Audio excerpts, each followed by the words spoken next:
and chill. I'ma just be real. Suplex and chill. Suplex and chill. I'ma just be real.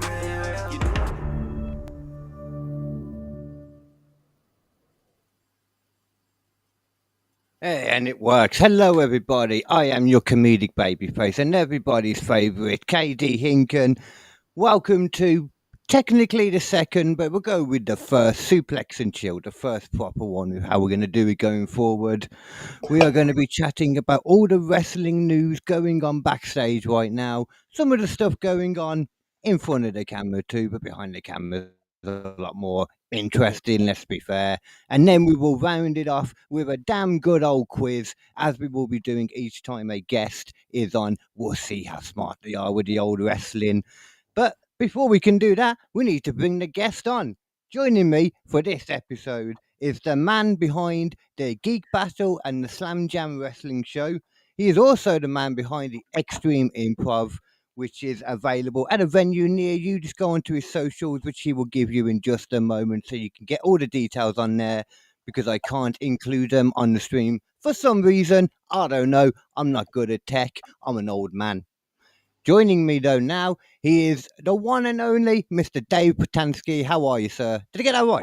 Putansky? Not quite. It's putansky. Yeah, it's like putansky. But it's all good. I'm good, Kd. How are you? I am very good, thank you, man. Let the people know all your socials and where they can get your stuff, then, you know. Well, certainly. So I'm at David Pustansky, which is spelled Pustansky, and I'm that on all platforms, along with Slam Jam Wrestling and at Geek Battle on all of this good stuff. And of course, as you mentioned, Extreme-Improv as well. So yeah, I do get about. When's your next Extreme-Improv thing? Live on stage, that's November 13th, but it's the second Thursday of the month at the Camden Comedy Club. So if people are watching this in the future, second Thursday of the month is the easiest way to remember it. So, because it's more London-based, isn't it? Yeah, so these shows are in Camden at the Camden Comedy Club. But we do shows here, there, and everywhere. We just haven't, over the course of this year, we've just been doing the Camden shows. Yeah, I mean, I'm guessing you've been like getting it back. How long have we been out of the COVID stuff now? I never left COVID, Kd. Like, to me, I'm still like, we're on Zoom, or we're not on Zoom, but you know what I mean. We're like connected over the internet. For me, COVID, I'm like Sylvester Stallone in Rambo, where Vietnam never ended for him, COVID never ended for me. fair. I get it though. I started doing a lot more of those kind of things and kept doing them. They're fun. That's one thing that kind of appeared and hasn't gone away, like the COVID, the Zoom stuff, and also working from home, which I love personally. I miss the social distancing myself. Yeah, well, absolutely. Just everyone, being afraid as soon as anyone sneezed or something. The power you had over anyone. You could just clear it. You'd be like the parting of the Red Sea, just with a cough. So, yeah, that's great, man. It's awesome. Absolutely. Right then, I am going to give you, to kick off, I'm going to give you a wrestling hot take. And then if you can think of a hot take to give me afterwards, then cool. But if not, I forgot to ask you beforehand. So sure, fair enough. But my hot take, first of all, will be that commentary is one of the top 3 best things about AEW. Although, no, actually, top 2. I'm actually going to put that properly. Top 2 best things about AEW. I love Taz as a commentator. He's been one of my favourites for a while. And I love it's more Taz and Excalibur, and with a bit of Tony too. The back and forth, the joking, exactly what some people hate about it. How feel you on that? I don't mind the commentary in AEW. I think AEW just is on a journey where it's still trying to work out all of the kinks, and commentary is one of the areas where it can. You've got Tony Schiavone, who is doing his best still to catch up, but is from a bygone era where even like in the early noughties and late 90s, I was just like, Tony Schiavone sucks. And I prefer him nowadays to what I did when he was in WCW. Then you've got Taz, who I was always like, well, I kind of like Taz as a character, but, I wasn't overly convinced of him as a commentator. And then you've got like Excalibur, who he knows all of the he's the indie one that knows all of the moves and the histories and stuff like this, which is kind of like the necessary evil nowadays. But yeah, it's all right. But Oh, sorry, man. I don't. My thing suddenly. I can't hear anything suddenly. Bear oh with man, me. I just did a whole monologue for no reason. Can you hear me? What the fuck is going on here? Can the people? Oh, are we live though? Right?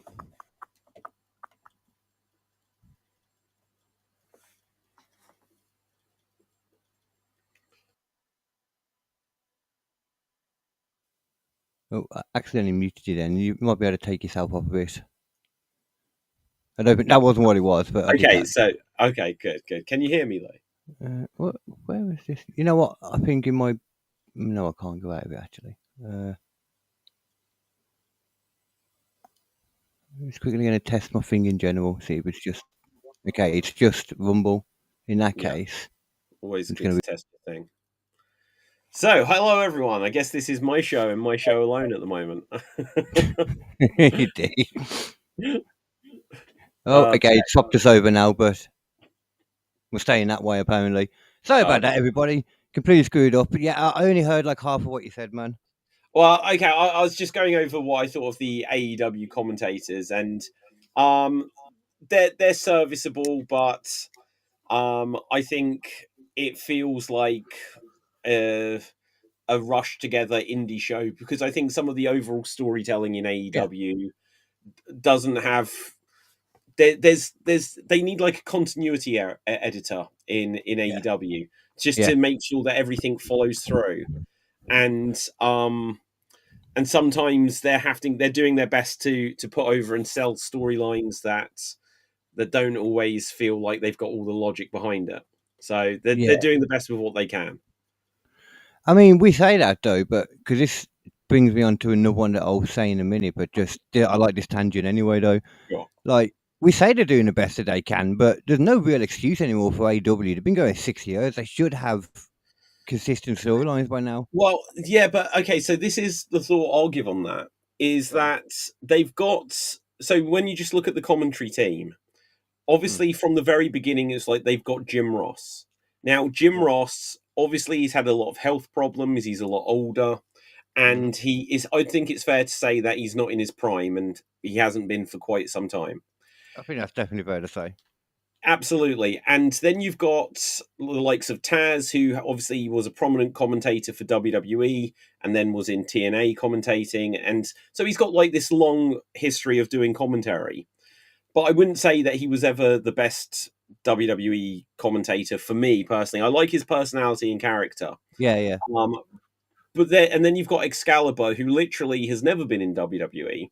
And the reason I keep referencing back to WWE is for what wrestling commentary is, they have, if you get these indie guys, all they can do is kind of emulate what they've seen elsewhere.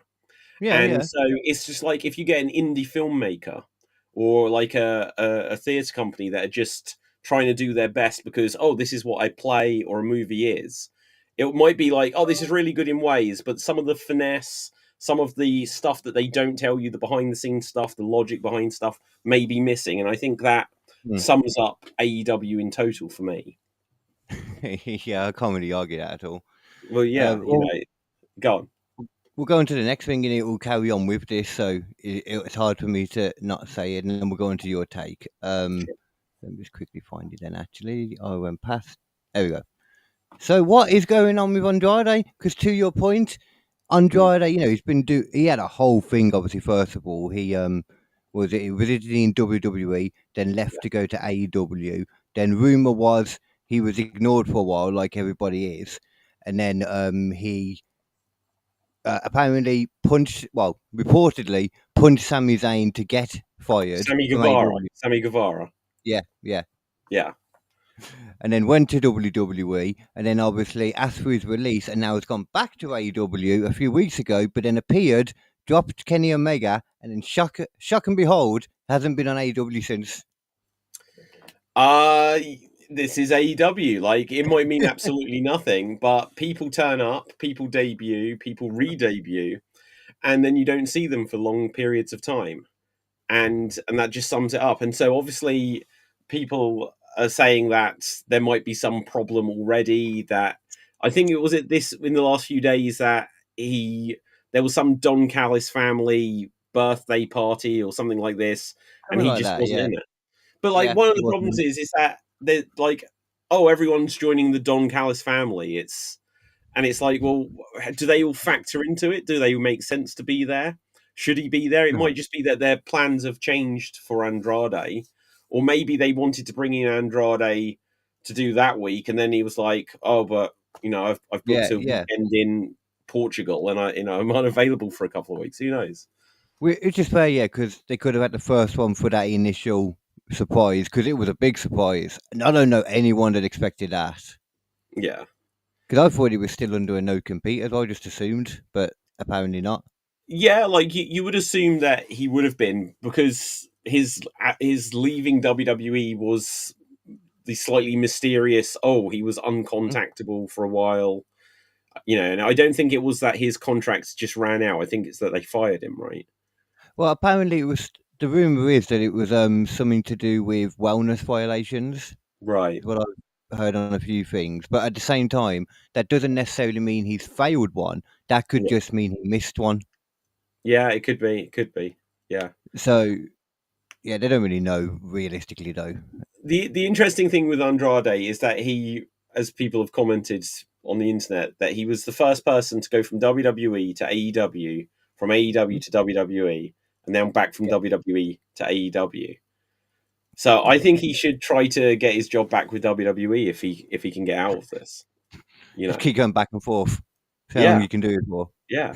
Or they should, I wouldn't necessarily pick Andrade as this character, but I think there should be some sort of like truce between WWE and AEW over like one wrestler a year, where there is just Yeah, one yeah. wrestler that can bounce back and forth because Andrade, could be that guy. You'd never see that with Vince McMahon, but I could legitimately see that eventually in WWE because we never thought we'd see it with TNA. And Yeah. people say that TNA isn't getting anything out of that relationship. I watched Bound for Glory the other day, and they packed out a big arena, and it felt Yeah. like it felt so much bigger than for me than TNA has felt for ages, and that Yeah, has I to be completely because of agree. that rub. Well, I think one of the catchphrases or things that was around AEW over the last 5 years is what was it like? They can never die or something like this. I forget what it was, Something like but that, yeah. something like this. And they just keep on going and they keep having little resurgences. Obviously, about 3-4 years ago, they did a deal with AEW, and that really didn't help them. That didn't help them at No, all. that didn't. That It, didn't. it No, literally it did absolutely nothing for them. no. And then they've done this deal with WWE, and I'd say especially the Joe Hendry factor has been huge. And as big as he's been appearing on WWE, it was like, but he's a TNA guy, and Hmm? he was elevating TNA. This whole thing with the Dudleys and the Hardys, obviously, that could be in any promotion, and that would have been a huge match this year. And Yeah. so, Did you watch it? I've seen highlights of that match, and I've seen a few highlights from other things from Bound for Glory, but I didn't see Bound for Glory. Yeah, I watched it, but I was falling asleep a lot at certain parts. And the Yeah, Hardys and Dudley Boys match was one that I fell asleep a few times in. But what I saw of it, it was good. It was better than I expected for what they were able to do. The end was kind of weird, though. I never what saw the the end. But what was the like? Okay, so again, I've seen on the internet where people have said, "Oh, they just went for the 'I'm sorry, I love you, Ric Flair, Shawn Michaels' ending," which 100% is what they were going for, something like that. Something Because like yeah, that was the first one, but then obviously Undertaker and Shawn Michaels was stay down, and then Triple H was there for a few years, once a year. Triple H, Shawn Michaels, Undertaker, they would just keep repeating this thing until they hmm, burned it out.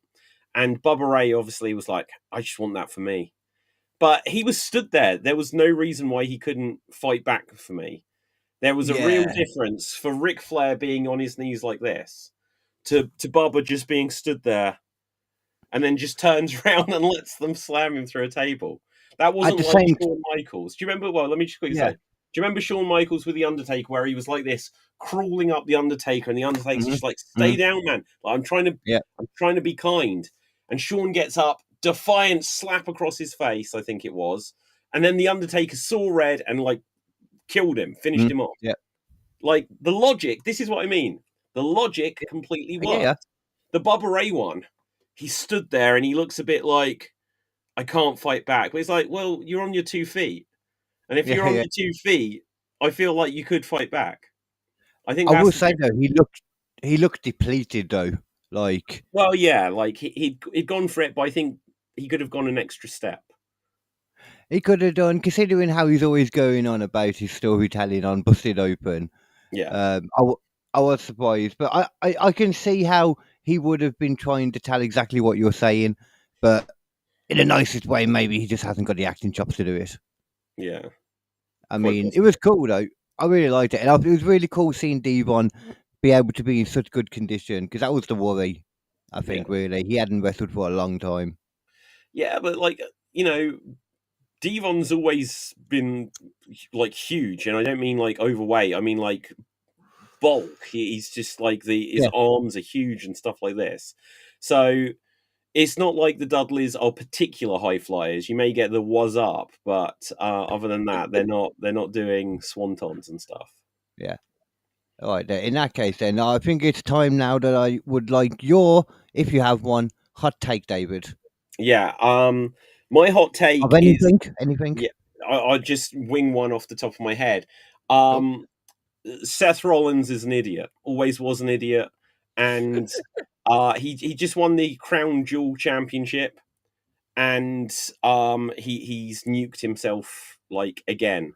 When they teased a fake injury earlier this year, which was recreating from when he actually had injured himself a couple of years ago, Yeah. which was again a self-inflicted injury. You know, doing a springboard and landing on your feet and then getting injured from it. Doing a coast to coast, like how old is Seth now, right?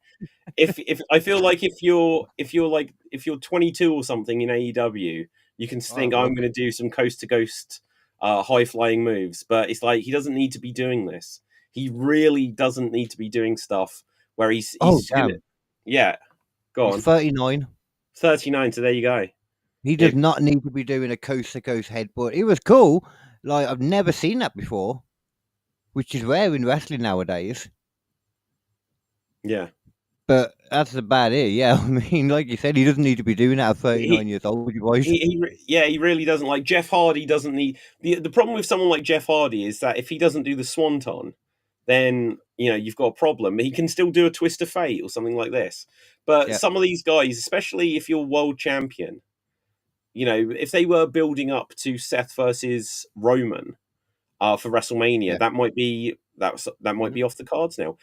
And even Bronson Reed, he did the tsunami off of the War Games cage last year. Oh, injury, yeah. And took himself out. It's like you don't and then look at Ibushi in AEW. Now that isn't well, I don't know who's technically to blame, right? Because he was obviously he had the move being done on him. Gravity was his enemy. But who was holding him at the time? That was Josh Alexander. He had him in the FU kind of position and corner. If Josh Alexander lost his grip or didn't have his footing, it's like, why are you doing this move off the top rope? Why are you lifting someone like this when you're not on steady ground? You're not trying to establish yourself. You're both well known. And then the thing I read is that he might be out for 2 years. Oh yeah, Kota Ibushi, might be out for up to 2 years. Oh, I know that. So sorry, I segued off it. I said Seth is my issue, but I guess any of them that do stupid moves and then F around and find out for it. It's just that someone, especially Seth, who's world champion, just had this crown jewel thing, and it's now just going to sense he's going to obviously not be world champion this time next week. Yeah, they'll either strip him of the title. We assume. Obviously, he did the fake injury thing, but this is where it'll come back to bite him now. Yeah. There's so many issues with it, ain't there? Like you said, because of the fake injury is number one. So, because undeniably people are going to be thinking once again, is it another fake injury? It's just, Yeah. even though it's obviously not, but at the same time, everybody's doing revisionist kind of history on the fake injury. Everyone's exactly. now like, even though we all knew it was a work, but we obviously knew it was a work. It's like, no, so many people did not know it was a work. We had an inkling, but we thought it was real Yeah. at the time because they didn't Yeah. do that Yeah. kind of thing. Yeah. I mean, I think there was at least some little whispers and stuff about, oh, he might be coming back sooner and stuff. But Yeah, yeah, like I think people picked up on the fact that he injured himself the same way that he'd injured himself before. mhm, But yeah, I think there is so much revisionist history telling when it comes to the internet. Even this stuff about Andrade, what I yeah, expect in a couple of days' time. Because if I was to bring it up, it would be all about, he's been off the programming and people don't know why ever since his re-debut, and then it will just be, oh, but there's no worries backstage, there's no upsets, and it will be like you just overhyped something, so there's a headline to click on to begin with. yeah, yeah. Well, they kind of did that today because heard today that apparently people in AEW, I think it was Brian Alvarez has reached out and apparently they know what's going on. Some of them, anyway, a portion of them know what's going on with Andrade, but just refuse to tell them, Right. which is like a story without a story. Still, So, yeah. what that really means, I don't really know. But yeah, it's happening a lot though. Like Kota Ibushi, I think it's hard to say whose fault it was. I mean, I would say probably Kota Ibushi's fault more just for the fact that, I mean, he's the um like the elder of the two anyway. So realistically, it kind of comes down to them anyway. But I've seen his. It's hard to really. It doesn't look like anything. They just suddenly fall. And going by that, I'm going to assume it was Kota Ibushi because I've seen him do that before. Because apparently, I've never seen a Kota Ibushi that can move. So to me, this has always been Kota Ibushi. Apparently, he used to be good. Oh, I think we lost you. Oh, we've lost you now. Oh, yeah, it might be worth just refreshing it like I had to. Oh, actually, it might be me though, actually thinking about it.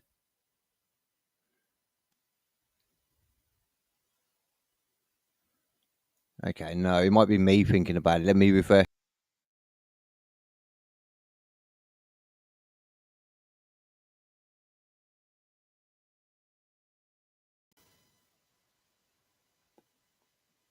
Oh, no. Okay, no, it's not. I can't hear it still. Can you not hear me? Oh, I changed the input and I can hear you now, the Ah, output. For some reason, I can hear you in the headphones now. the fun and games of technology. Oh, I hate it, man. I might have to Yeah, just stop StreamYard in the future. yeah, yeah. What were we saying about, yeah, Kota Ibushi? Wasn't he the Yeah. one that had like some weird falling out with New Japan or something a few years ago? And he was then saying that they were involved with the mafia. Or, am I completely muddling him up with someone else? Uh, He like went on some big rant. He had like a huge falling out. I'm not. You might be right. I'm just a really bad pick. I'm not good when it comes to the Japanese wrestling. I get really confused with the names. I've been trying to learn them. Like there's so many more. Obviously, in Yeah, AEW now, I've had to learn them to a point. yeah, yeah, of course. Did you see who's now the IWGP champion? Takeshita.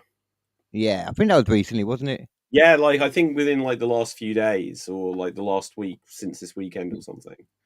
So yeah, like I didn't ever see him as a world champion. So I I always thought he seemed kind of average, and they were like pushing him in the Don Callis family to be like. Then he gets a big win over Kenny Omega, and I was like, you can give him a win here, but he doesn't convince me.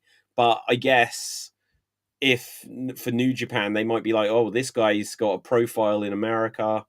yeah, yeah, The unfortunate thing with New Japan is just before AEW started, they were really trying to have a piece of America, and AEW have just completely killed that for them. So yeah, it's just if they want to do anything in the English speaking world, they kind of have to collab with AEW now. I think that was probably the best thing for them anyway, just because it's very hard to um, go into. Well, it's very hard to go into any wrestling company fresh. I remember when before AEW started, and I was thinking I need to get into like Ring of Honor and all the indie stuff more, but I just didn't know where to start. And that, but in a non-English speaking promotion, I Yeah, can only imagine. So I like it, like doing it through the AEW presentation. I think it makes a lot of sense. yeah, I mean, yeah. Whether or not it, they can ever expand to be their own thing away from AEW, though, I think is what, because before AEW started, they were like, "Wow, we've got all these American stars. We've got Cody Rhodes, we've got Kenny, well, Canadian, but you know what I mean, Kenny Omega. We've got the Young Bucks, and they've got Marty Scurll and other people that were English speakers that were all in the elite, and then they all left, and they were like, "You've just gutted our company." And that's why the Forbidden Door was called that, because for 2 or 3 years they were like really burned on AEW and didn't want to work with them. that's a good point, actually. Yeah, I mean, it's already kind of past that point, I guess, now then, because there's obviously only so many like top. I suppose that's the argument as well, where like because of AEW doing that or taking more of the talent as well, that New Japan are then just going to build new ones, such as Takeshita, for example. Yeah, But yeah, I mean, it's always going to happen. Isn't it? There's always like, I think that's one good thing with WWE is the fact that they're constantly bringing in, not just hoovering up a load of existing wrestling talent, but also the whole I1D thing. I'm not completely sure how that works, oh, but the ID thing, yeah. yeah. But also, how they bring people in and like train them up, just doing other sports and stuff. Like more than anything, did you watch any of the LFG stuff? I It didn't. was, I it, saw like 2 clips of it with like Undertaker or Bubba Ray getting like shouty at people, and that's all I saw of it. you'd probably quite like it, to be fair. Like for anyone Yeah, that likes backstage stuff and just you see a lot of things. You see how the matches are built, and it's almost like it's like a series based on when you're doing 2K and you're building up through the ranks, whatever that my yeah, career. It's like yeah, watching TV. yeah. Uh, Like it's just, I see. I don't know if was it on Netflix. Where could you see this? I legally, I don't. Oh, see this thing, because like one of the problems I always struggle with is I do have Netflix, and I'll Mm. be like, especially when if it's getting later in the week, and like I've got Slam Jam happening on Thursday or Friday, I'll be like, I haven't watched Raw yet, and suddenly I'm on YouTube watching 10-minute highlights. I'm like, Oh, I can watch the whole show, but just between watching like 2 or 3 hours of WWE Raw or SmackDown, for whichever ones, when they decide to make them 2 or 3 hours. So that's at least 4 hours a week of WWE, plus another 2 hours if you include NXT, plus another 2 hours if you include Dynamite, another two mhm. hours if you include Collision. And it's like already that's like, what, 10, 12 hours? And then it's like, well, after that, oh, Ring of Honor still exists, but no one watches that. Kind of, kind of. NWA is still out there. MLW still has some sort of presence. And then, oh, okay, perhaps I should. Oh, WWE is saying we should watch AAA now. Oh, so we'd better see that to see what Dominic Mysterio's up to. It's like, and then they Fine. add in, this is them literally training with no audience. So I think they've got no audience on that show, right? What? On the one where they're training them, the LFG, Oh, do they have no audience?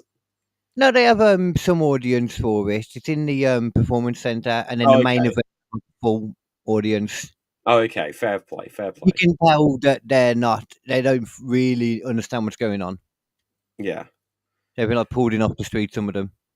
See, and this comes back to what we were saying earlier, actually, that like I was saying about AEW, where like you'll have Excalibur like calling all these technical moves and stuff, and then you can Mm. just kind of feel that from WWE or from Jim Ross or like people like this, they'll be like, like even that thing you hear about Vince McMahon where he's saying pronouns, pal, because who is he?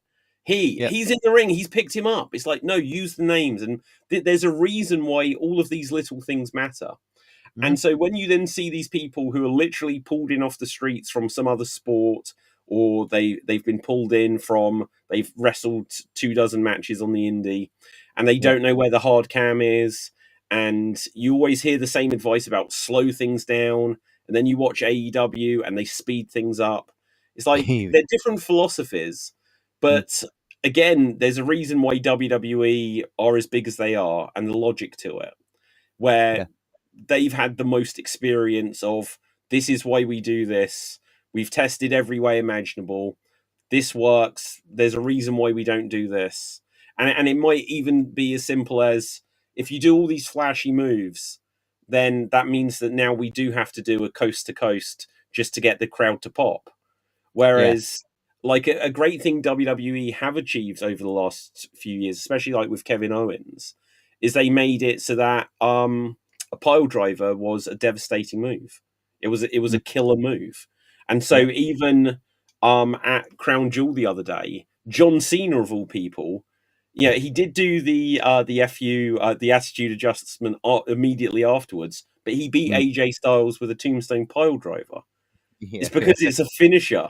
Whereas now everyone's doing a Panama Sunrise, a Canadian Destroyer, a Mexican Destroyer, just as a linking segment move. Yeah. I don't know if you can use John Cena though as a example for it, because doesn't he do like 4 finishes before that, and the same in the match before? Well, do you know what? Where I would argue in favor of John Cena doing that, though, I'm okay with it. is that, no, but here's the thing: the reasons why they weren't finishers. I'll go to the logic of Jake the Snake Roberts. Like, his DDT, it killed you. Other people, well, they don't do it as well. And the thing about John Cena doing the RKO is it looks like shit, right? It looked terrible. Like, he got 2 feet of height in it when he did the choke slam on AJ Styles. He didn't, like, even AJ Styles, who can sell better than most people in the world, he couldn't even like get enough height on what Cena was lifting him up for the choke slam and stuff. Like the Hulk Hogan choke slam. Yeah, it was such a Hulk Hogan, Undertaker, like dead weighting him, So, so that's why I'd say, for as much as Cena was like, I'm going to pull off. Now, the one thing I'll actually give Cena though is this Sister Abigail that he did. It looked like it killed AJ Styles. And again, I'd probably give the credit there to AJ Styles selling it like he'd just been shot with a shotgun. Yeah. Because when you see the old footage of Bray doing it, most of the time, the thing that I've never liked about that move, the Sister Abigail, and about the Crossroads, is that you do a spin and it looks like your opponent lands more on you. And it's like, well, you're kind of providing them padding. It doesn't look like they're but when Cena did that Sister Abigail, it looked like he planted AJ's head like under the mat, right? So it looked like that was one of the best Sister Abigails I've seen. So, and that's no disrespect to Bray's. It's just that he's a bigger guy, and you'd see that his opponents wouldn't hit the ground. Well, yeah, and like you said, I think it is more of a compliment to AJ anyway, because of how he spins out afterwards after taking the impact. It is more about the seller more than anything. Yeah, you can make a move look beautiful on your end, but if they just flop down, it ain't gonna look like anything. But I mean, the reason, like, before I've got like something to go on with what you mentioned about AEW, and like, well, with both of them, how they kind of stand out in that. But did you see like the releases that have happened like very recently from WWE? I know Ridge Holland's was released. Yeah, it was just before. There was a couple of NXT, and then most of them were LFG, which was quite surprising. So they seem to have gotten rid of a load of the cast from LFG. Well, not a load of them.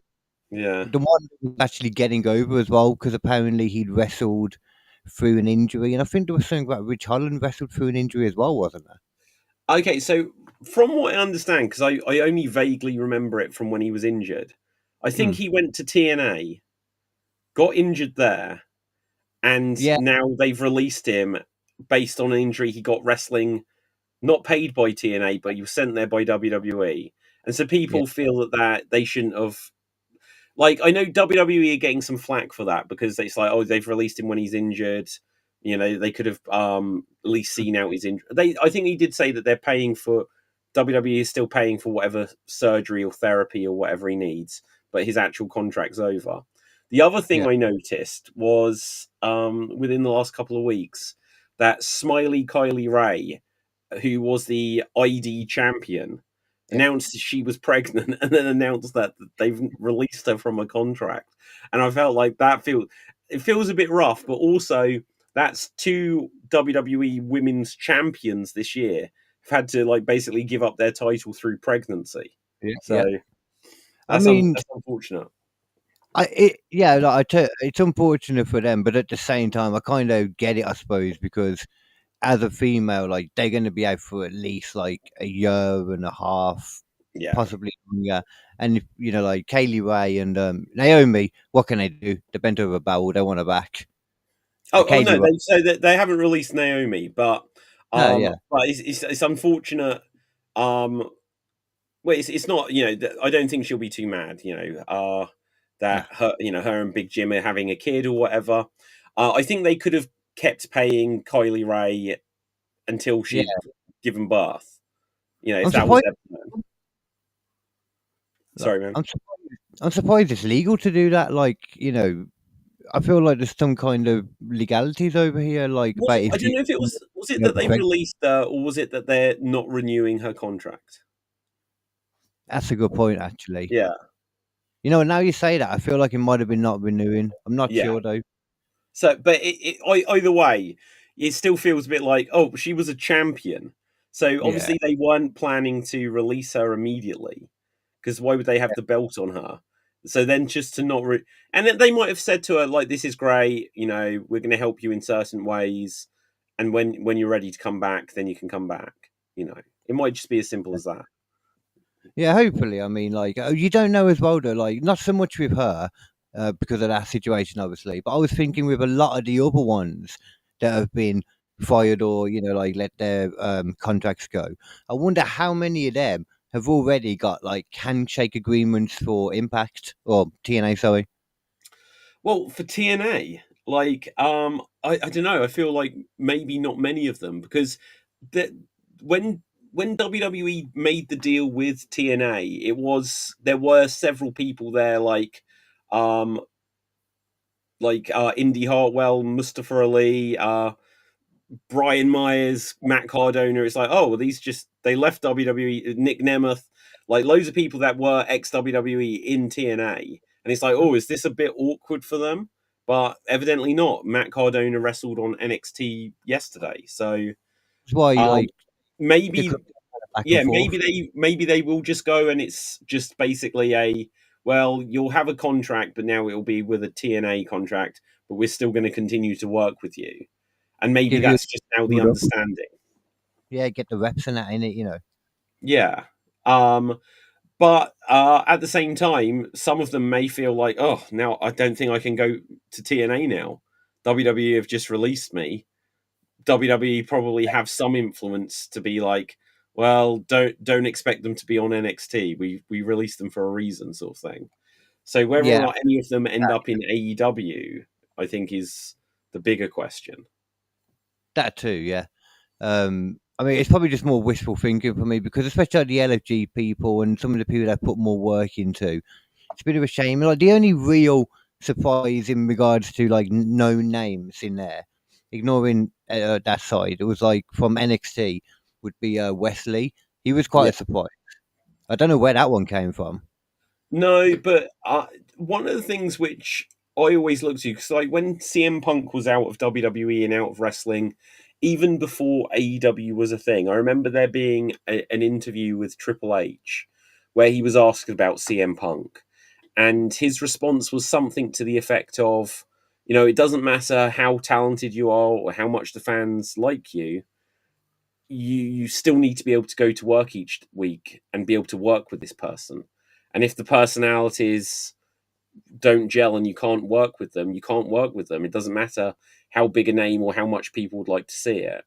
Which for years I think was the reason why CM Punk didn't end up back in WWE, because even when they Yeah, spoke to him and he was on WWE backstage, I think Oh, there's some quote of Triple H that's come out in the last year or whatever, where it's like we spoke to him and he's still the same guy. We can't work with him. And yeah, so there might. I'm not saying this about Wesley. I'm not saying this about Ridge Holland or any of them. But there might just be the case of if there's someone that's really surprising, it might yeah, just be that, and it might be uh, WWE's fault. Because say if it's NXT, there's Shawn Michaels. Shawn mhm, Michaels might be the one that's not fun to work with, but he's the one with the power. So he might yeah, just be like, I can't work with this guy. And it might yeah, be that, yeah, so, but it's just people dynamics, really. yeah. I mean, especially like the kind of people you imagine that must get into wrestling. Like, we see the people that get into comedy, and it's Yeah, comedy plus agreeing to get dropped on your head over and over again. So yeah, I yeah, yeah, can't yeah. the most stable people going for that. Well, yeah, exactly. So, you have to, you have. It's such a difficult. Well, anything in the entertainment industry is so difficult Mm, because it's all about you want people to like you, and you have to give an impression for people to like you, and you have to be entertaining, and you have to mm, be easy to work with. But then again, you have to not be a pushover, and you yeah, need to be able to stand up for yourself. And these things don't really sound like they gel together. Of, well, I want no, you to be my friend, and I want you to like me, but I don't want you to walk over me and just take what mm, you want. So I'm also not going to be too giving. And then you like say, and then with wrestling, and then we need to trust that you're not going to drop someone on their head, or that I need to trust that you're not going to drop me on my head if we're pissed at each and other. then seats as well thrown in there too. Yeah, I mean, we assume from what we've heard that the wrestling landscape backstage, is a lot more chill. As Undertaker famously says, unfortunately, they're all on games and they're not on running around with knives. And I'm sure yeah, he sticks with that comment and doesn't regret it at all. yeah. Well, Um,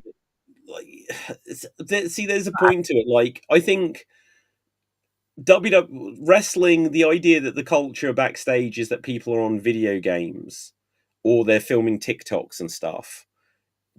It's because the cat is out the bag. Everyone knows that it's a work and stuff like this.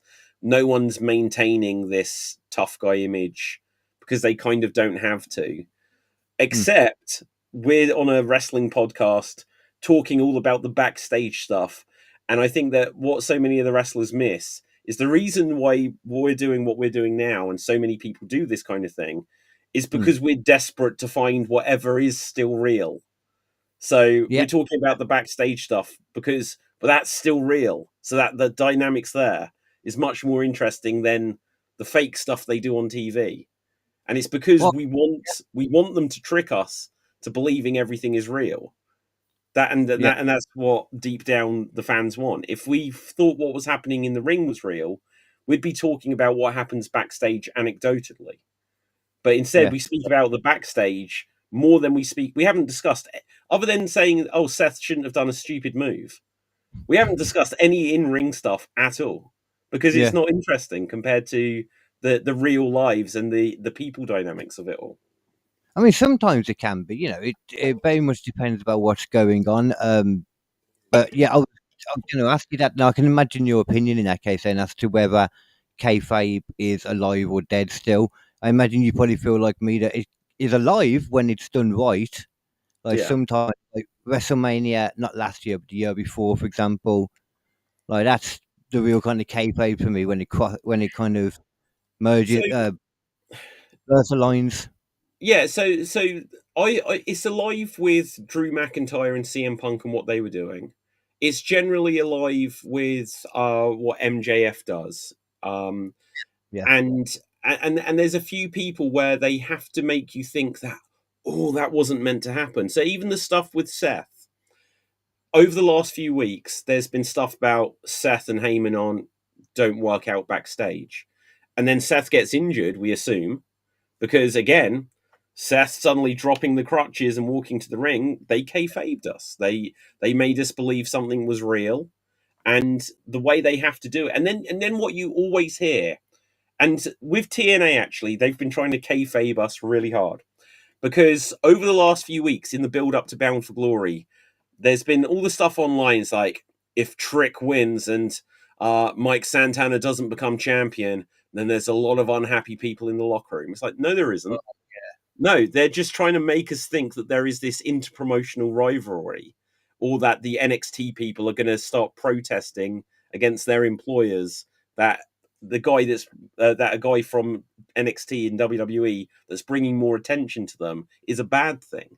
It's like, no, Yeah. this is exactly what I said. So in 2 days, the rumors will disappear about Andrade, and it'll just be, oh, it turned out that was nothing. And it's like, but 2 days ago, you acted like there was some real breaking story here.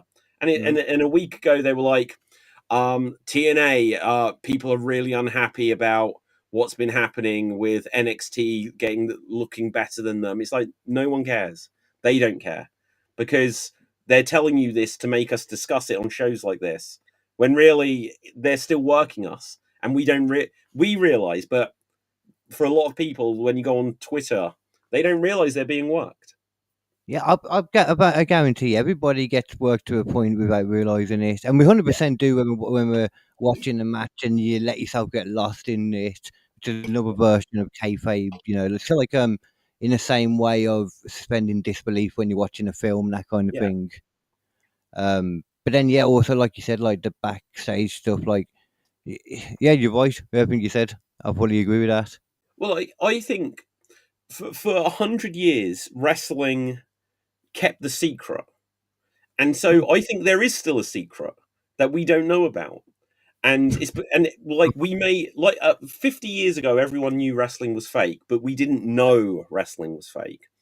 And at the same time, nowadays, I think it's that we know wrestling's fake, but we also know that there is a second layer of inception, if you like, where it's this second layer is also fake, but that they haven't admitted to it.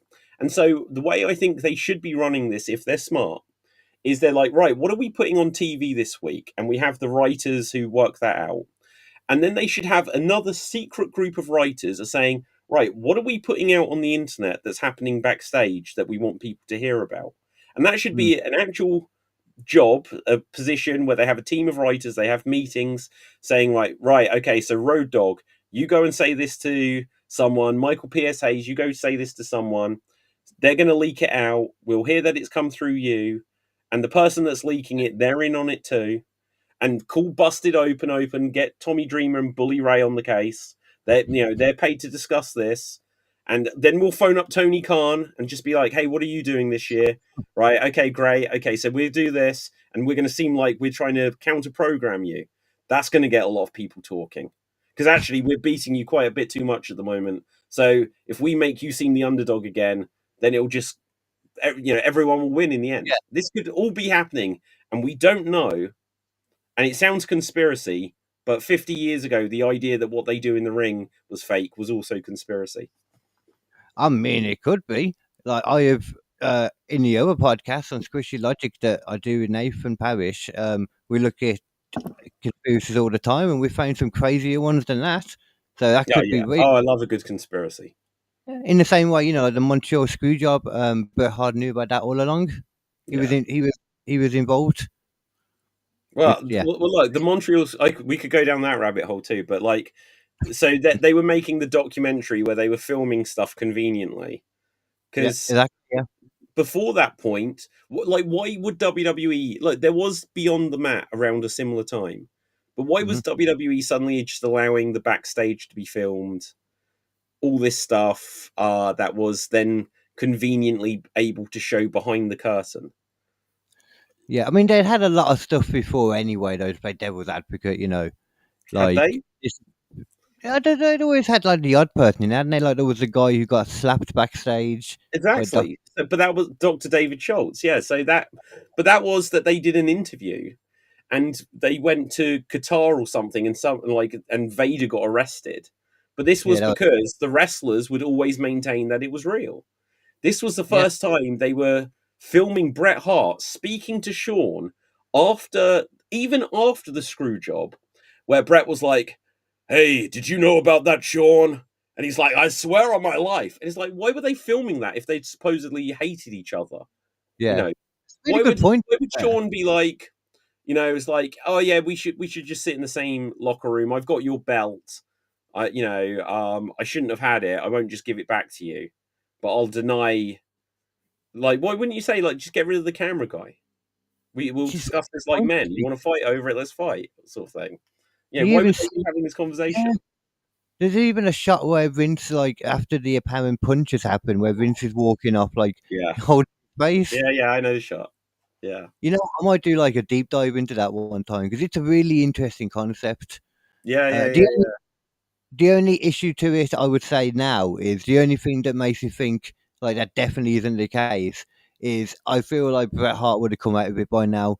He's such an unhappy man about everything. He would have complained about it by now. Okay, D. All right. Okay, so let's tackle that quickly.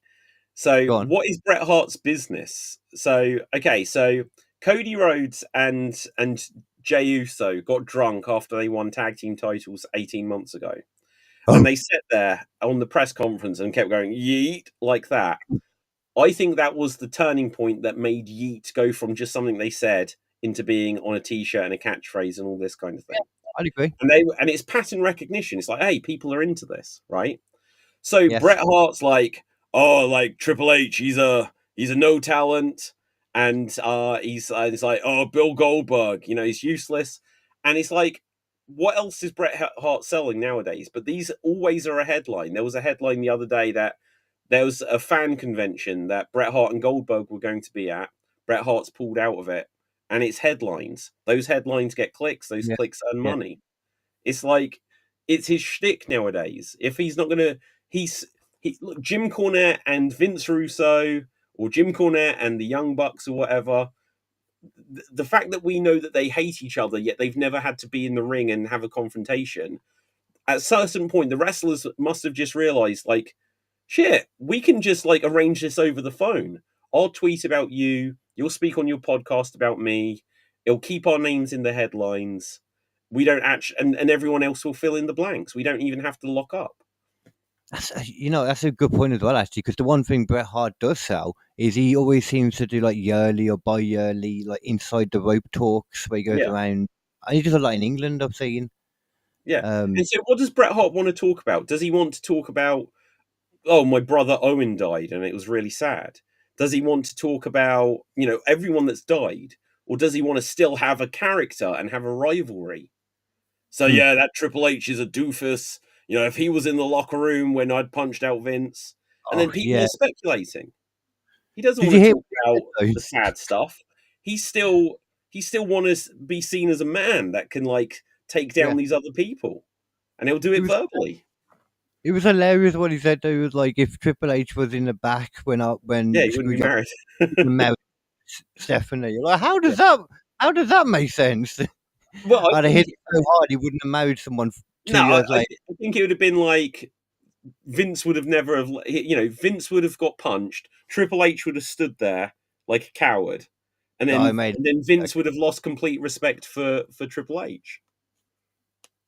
I mean, Shane was there. Shane was backstage when it happened, because the story was, I think, that Bulldog grabbed Bret Hart to restrain him. He thought Bret Hart thought it was Shane, and then apparently kicked backwards and broke Bulldog's shin. Right. Oh, so, and I think it was like Shane was there and Slaughter was there and a couple of others. But like, if Shane was there, there's a reason why Shane was never the president of WWE, but Stephanie was. So, you know. Before or after he got in the shower? Because I know he got in the shower, didn't he? And he was like, if you're still here when I get out, I'm going to bop you. And he was. And he did. Yeah, and he did. But I think the idea was that in the room was still like Bulldog, Anvil, maybe Owen. And then on Vince's side, there was Vince, along with Slaughter, probably Pat Patterson, and maybe Shane and someone else. I'm not sure. But I think, for my opinion, why Shane never got it as well, though, is just for the fact that he left for like however many years.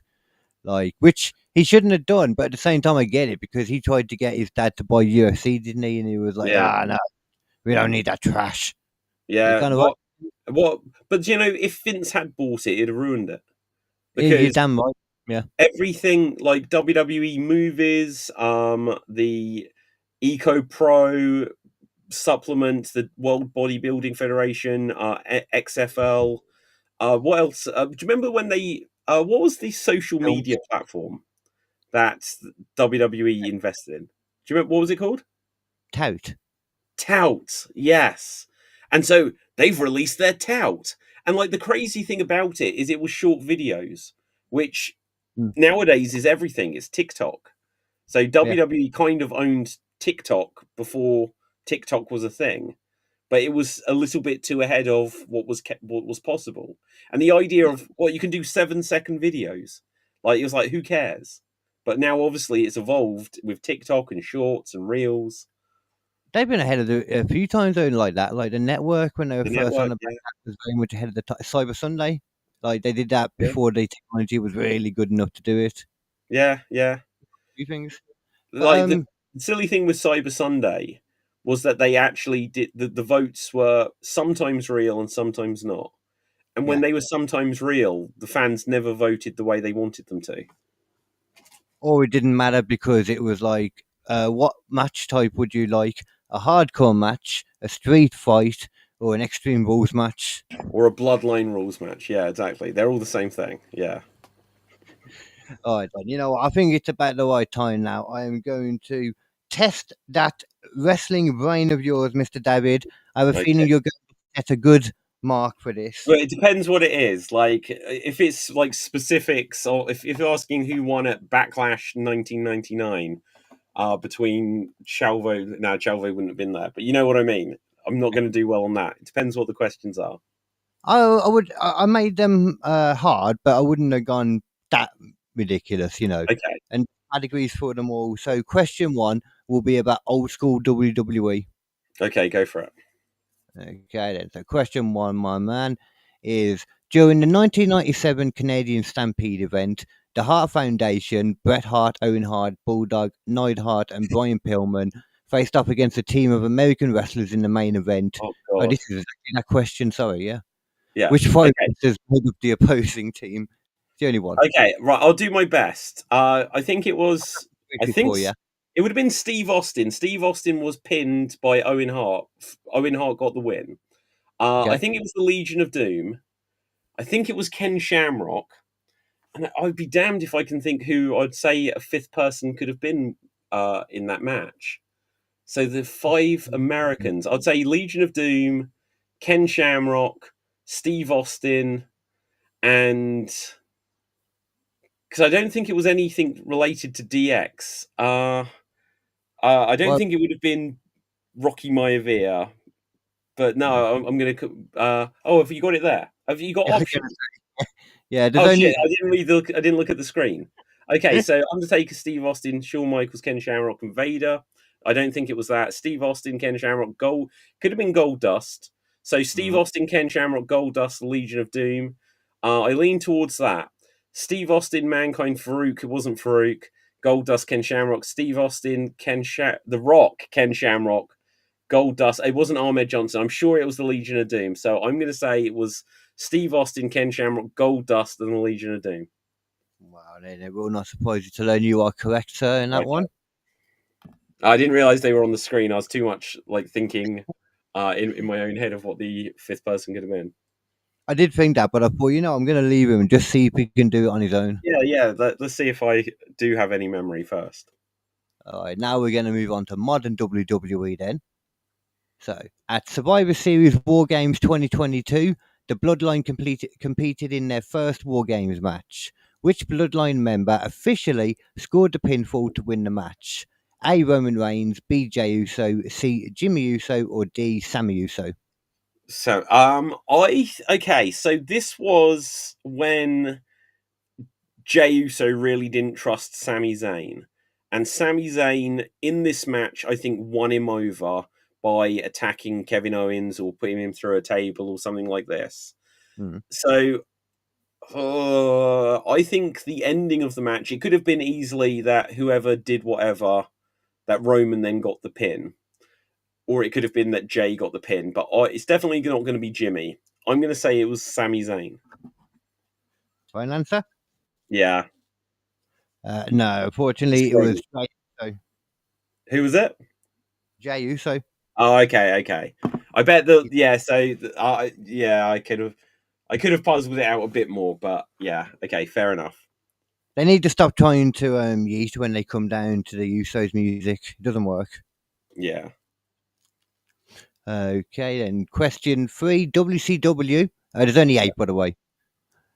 Chris Jericho's list of 1004 holds promo in 1998 was a parody of whose legitimate in-ring nickname?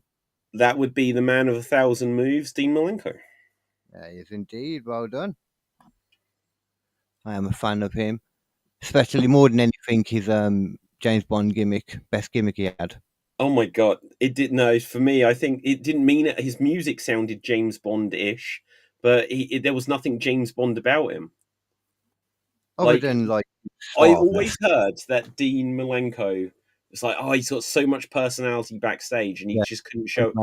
And I think I know the reason for that, and I didn't work it out until I saw him on a AEW podcast where like Aubrey Edwards and whoever else was hosting it.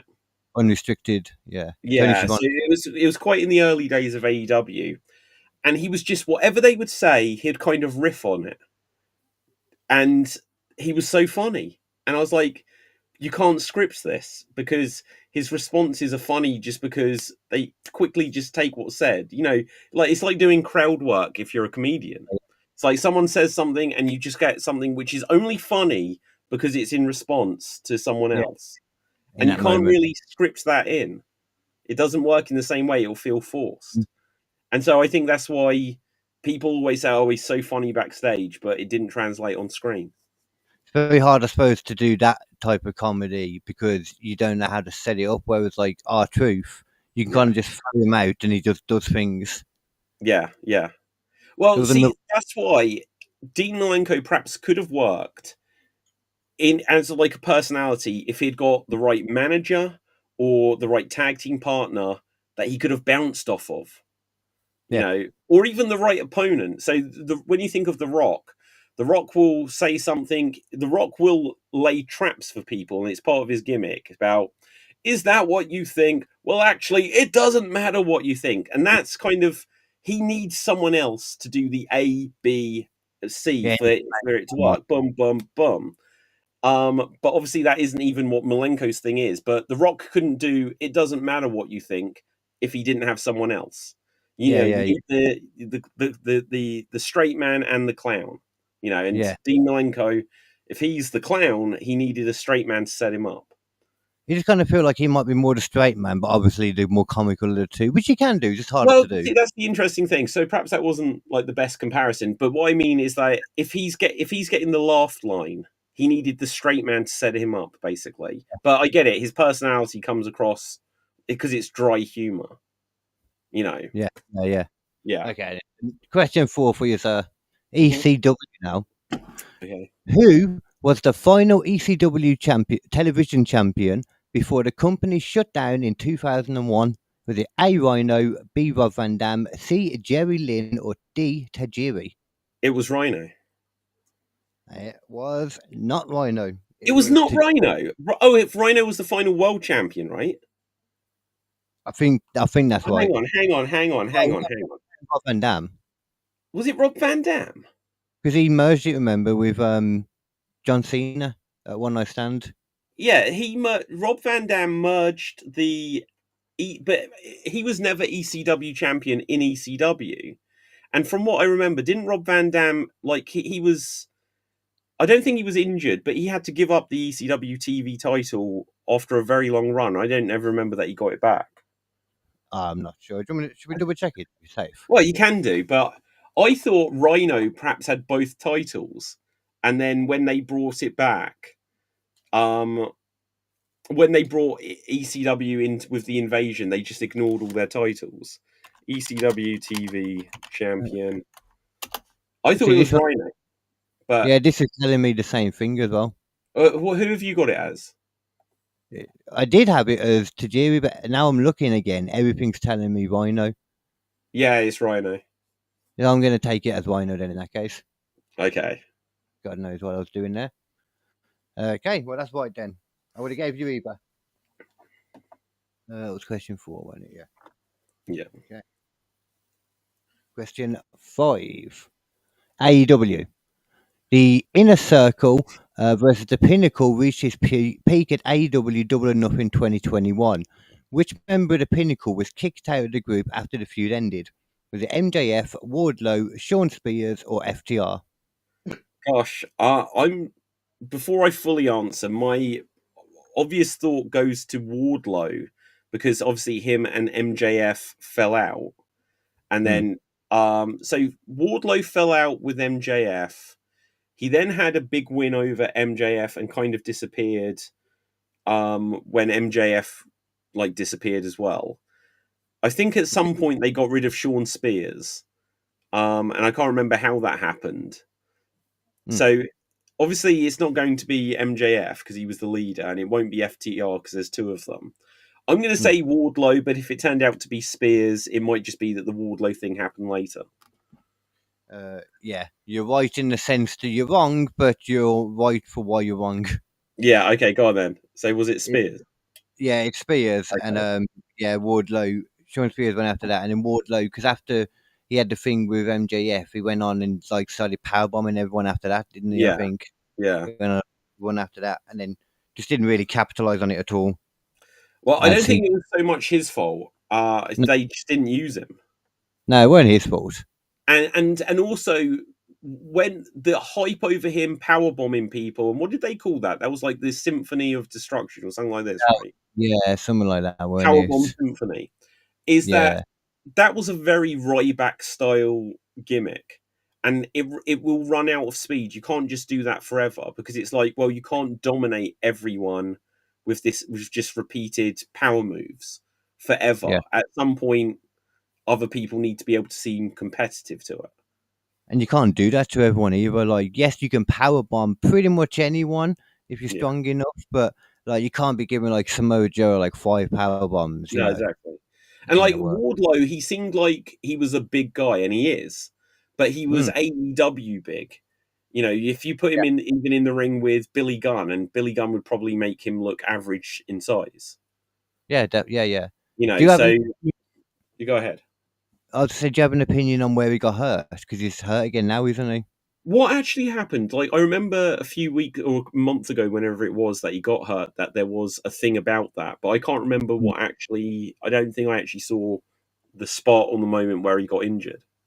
Well, I think apparently people are trying to say it was literally when he debuted, he popped up, joined Don Callis' family naturally, and he uh, did a clothesline to Prince Nana, and that's all he did. Right. And then he was never came back because apparently he'd got injured. I Hmm. personally, they haven't said how he got hurt. Everyone's assuming it was on that clothesline, although there was no reaction whatsoever. If so, I mean, it Yeah. could have been, like while he was training or something, again, like a It Cody could have been. Rhodes. Yeah. I personally think that it probably happened there. It's just wounded timing, really, Yeah. really bad timing. Yeah, and like the thing I thought was silly about it is they said that they were gonna put him in the world title match that I think Kyle Fletcher ended up happening. And to Yeah, me, it's like, well, Wardlow hadn't earned that spot. If you brought someone back like that and he was going to go against Hangman, I was just like, well, Hangman's winning. yeah. Wardlow's being fed to him because he hasn't been on TV in a year or 2 years or however long it was, so it doesn't have the same meaning. Yeah, I think the only problem is, though, I think for a while we're going to know that Hangman isn't losing. It's going to be a while yet. Yeah. All right, let's carry on if that's all right. Question 6 for you: Japanese wrestling. Okay. Which of these has Antonio Inoki never faced? Muhammad Ali, Bobo Brazil, Kenta Kobashi, or Big Van Vader?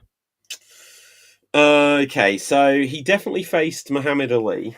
Bobo Brazil is in my head. I think Bobo's Brazil is like a little person, so it could have. Uh, I'm gonna probably go for Bobo Brazil. Kenta Kobashi, it feels like he should have done. Vader, I imagine they would have crossed paths because Inoki would have still been, their crossover of Prime was enough so that Yeah. could have happened. I'm going to go with Bobo Brazil. Okay. No, unfortunately, he did face Ooh, Brazil. It was The one you would assume he did face Kenta Kobashi. He just never Okay. faced. Yeah, I just couldn't think of what like the timing of his Yeah. career would have been. Okay. It's right. The timing's right. It's just one of them weird ones where they never faced. Yeah. Okay, question 7, 2 more than now. American territories, 70s to the 80s. Yeah. Before WWF days, Hulk Hogan wrestled in several territories. Which of the following promotions did he never work in during the 70s and 80s? A. Georgia Championship Wrestling. B. Championship Wrestling from Florida. Pacific Northwest Wrestling. Or Mid South Wrestling. Wow. This will I could try to put some logic to it, but this is almost certainly going to be a shot in the dark. Fair enough. So Hogan, he's from Venice Beach, California. He wrestled in AWA, Mid South. So, gosh, Florida. So California, Florida, opposite side of the country, but not that. Like if you're wrestling in Georgia, that isn't a long way from California, as best my American geography would go. Pacific right. Northwest Wrestling, I feel like, is a name which I have just about heard of, but feel like I could probably tell you nothing about. I'm going to take a guess and say Pacific Northwest Wrestling. Well done. That was very well worked out. That's right. Okay, was it? Wow. Okay. Stab in the dark there. I don't know. That felt like legitimate logic to me then. Well, it was just, yeah. I was trying my best to puzzle out some stuff. I like it. Let's see if we can do one more time. This is last question. British wrestling, world of sport. Okay. Bread and butter, which Right. we watch all the time. Okay. Which wrestler was known for his dirty heel tactics, often bending the rules and taunting the crowd, becoming one of the most infamous villains in ITV wrestling? Was it A. Mick McManus, B. Johnny Saint, C. Big Daddy, or D. Giant Haystacks? Giant Haystacks was a heel, so I'm going to assume it's him. More than one. It doesn't mean they're a heel, like they were known for being and only as a heel as well. Okay, so which wrestler known for his dirty heel tactics, often bending the rules and taunting the crowd, became one of the most notorious villains on ITV wrestling? So I can't remember enough about. So Johnny Saint, didn't he end up as like the general manager of NXT UK as well? Right. Yeah, I think so. Yeah. Yeah, so I think he's going to be in the beloved category. Mick McManus, I can't remember enough about him, but I feel like I've even seen Mick McManus wrestle live, like many, many years ago. I think I did. Like, but there was a few people who like were hangovers from the World of Sport era that I did see, like wrestle at like either Butlins or this kind of thing. Okay, so Big Daddy obviously is beloved babyface. I'm going to say Giant Haystacks, but if you said, I was hoping you'd have like Kendo Nagasaki there, and because I was like, oh, okay, so he would have been a heel. But I'm going to say Giant Haystacks. Okay, I was going to try and find a picture of him just to show his heelness, but nothing's working. Who is it? Mick McManus. It was Mick McManus, yeah. Oh, okay. Slick blonde, weird black hair. Looks like he dyes it with boot polish. Yeah. Well, let me bring it up myself. Mick. Yeah, go on. Mick McManus. An interesting looking fella. It looked like it right up until his dying day as well. Wow. He kind of looks like he should be someone that's a business rival of Del Boy on Only Fools and Horses. He does. He does kind of act like that as well. He's got a lot of business. He was a rich fella. Yeah, yeah. Well, he's come in and he's bought the Queen Vic from under Frank Butcher's nose, kind of thing, and he's got eyes for Pat Butcher. That's what he looks like. I could see that definitely. Yeah. Did you know? Because I never knew this until I watched this thing called Wrestle Me, which if you've never watched on YouTube, you'd love it. It's two like just I don't know if they're comedians, but they're funny guys, just talking over like old wrestling stuff and that, and current stuff too. I didn't know until I watched one of them things that Giant Haystacks was actually in WCW for a bit. At Loch Ness, yeah, Yeah, yeah. I, Which on that one. that's crazy because that feels. Have you seen those videos where it's like things that mess with your perception of time? Hmm. Like, there's a load of those in wrestling, and Giant Haystacks being in WCW in the ring with Hulk Hogan. Yeah, I don't know if I think they tried to build up, but they didn't ever have like that one-on-one match. no, I they built. don't. You Yeah, got big show. yeah. Okay, so like it feels like again, like as a timing thing. Giant Haystacks could have been in there and just been an equivalent to Avalanche, or when they brought it, or like even the Big Show. It's like it was just the Dungeon of Doom bringing in various monsters to try to destroy Hulkamania. Hmm. And I think he was right on the tail end of that. Yeah, pretty much because they were the same time, near the same kind of time when they had that Zeus guy come back into WCW from the No Yeah, Holds Barred yeah, film. yeah. See, The I never realised that he wasn't a wrestler, because that all I Yeah. knew growing up was, one, no holds barred, but two, like SummerSlam 1989 or whatever it would have been, and it's just like, well, Oh, Zeus is a really powerful wrestler, you know. just off somewhere else, when we don't see him in some other promotion somewhere. Yeah, but like the thing with that as well is, could Zeus have been world champion? Yeah, like Yeah. he's a big guy, and I often think, like, the great Carly. I think if he wanted to be world champion, he could be world champion. Yeah. And Big Show and Mark Henry and Yokozuna. I feel like these would be the only world champions. Daniel Bryan should never legitimately be a world champion in wrestling. That's just the weight game. It will Yeah. just be that they'll just sit on you. You'll be tired, and that they could just outlast you basically with I've got a zero effort. yeah. They don't Yeah. need to exert themselves. A Big Daddy V who would just lie on you, Mm, but straight up, like you'd be yeah, done. like legitimately. One of those things actually before we head off, Yeah. I got one of them 4 years old back. On that WrestleMe thing, I watched something that kind of messed up with my perception of time for wrestling. It was Daniel Bryan versus how do you say his name? Kamala, Wow. Okay, that's cool. and it ended with Kamala beating Daniel Bryan. Wow. Yeah. See, there you go. See, Daniel Bryan actually is another example of some, not Butlins, but one of these like all-star wrestling that would travel around to little civic centers and stuff. I Yeah, saw yeah. the American Dragon wrestle, and they made it like it was a big deal, like an Mhm. American star, and I was like, I've never heard of this guy. And then, like, a couple of years later on Ring of Honor, and when, like, Yeah. do you remember the wrestling channel in the UK? I was And I about to was like, say that. the American Dragon. I was like, I've seen this guy. I was like, yeah, he was pretty, flashy with what he could do, because he would do like even back then, like, just run up the ropes and backflip off, and Yeah. then and it's like a few flashy things, but I mean, even I don't get very excited about meeting people, but even when I worked with a wrestler in the comedy world like a few years ago, I was just from that.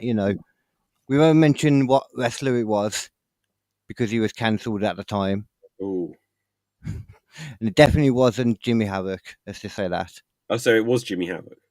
Yeah, it was Jimmy Oh, Havoc. okay. Well, do you know what the weird thing was? I got to interview Daniel Bryan Oh, what? like years after seeing him. Yeah, when literally the day before he beat John Cena for the world title at SummerSlam 2013.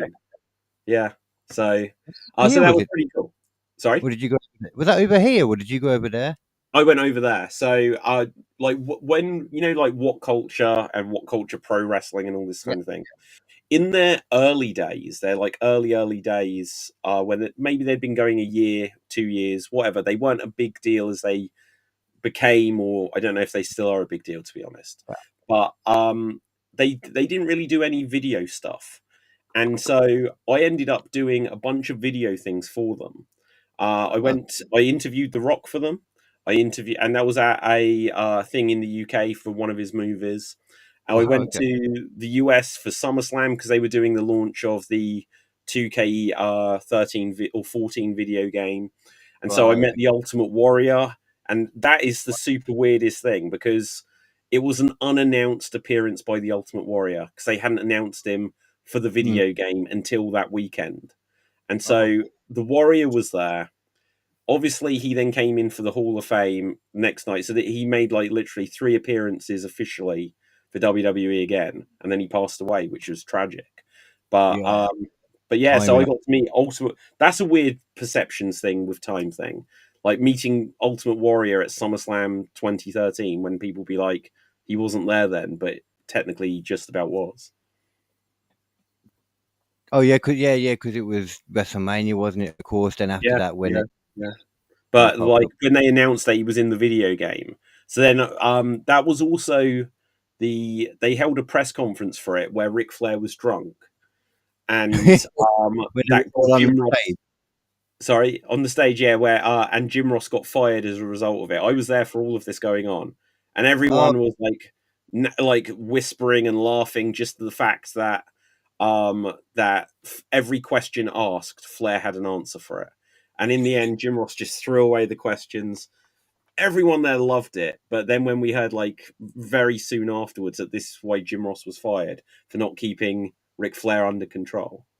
But yeah, that's every now and then. That's one of them like wrestling videos that I'll go back and watch because it's just so funny. Like Flair being drunk and out of control is one of my favorite things in wrestling. We need more of it. I have to find it. I recorded most of that press conference. Oh yeah. But like the stupid thing at the time is I got for my camera, I'd only got like one battery. I left the other one on charge, and I was like, oh no! It's like this is all gold. I need to be filming it all. But I was like, because we still had to do the interviews and stuff afterwards, and so I couldn't waste it all just before that. Yeah, at least you got it on the other tape though. Just knowing you were there for it, that's cool, man. Yeah, that's cool. Yeah, no, it's one of the things, when something's cool, when you're just extremely jealous that someone's done it. Oh, right, yeah. No, that's awesome, mate. Now, also, thank you very much for that, then, man. I think I'll end it there, then, in that case. Yeah, but remind the people where to get all your stuff, though, Yeah, so find me on all of the socials under David Putansky, spelled Pustansky. Also, find me under everything Geek Battle and Slam Jam Wrestling Show and Extreme-Improv. Pop. Cool. And Kd Comedy from me. Wherever you're listening to this, you can listen to new episodes of Squishy Logic each and every week. But much love, people. See you soon on Suplex and Chill. And you got 4 out of 8, by the way. I meant to tell you. So I'm pretty sure you will hold on to that until I get Devon. 4 out of 8? Oh, okay. Right. Hard question, do you know? Rough. Okay. You try it again sometime, don't worry. Yeah. Much love, everyone. Take care.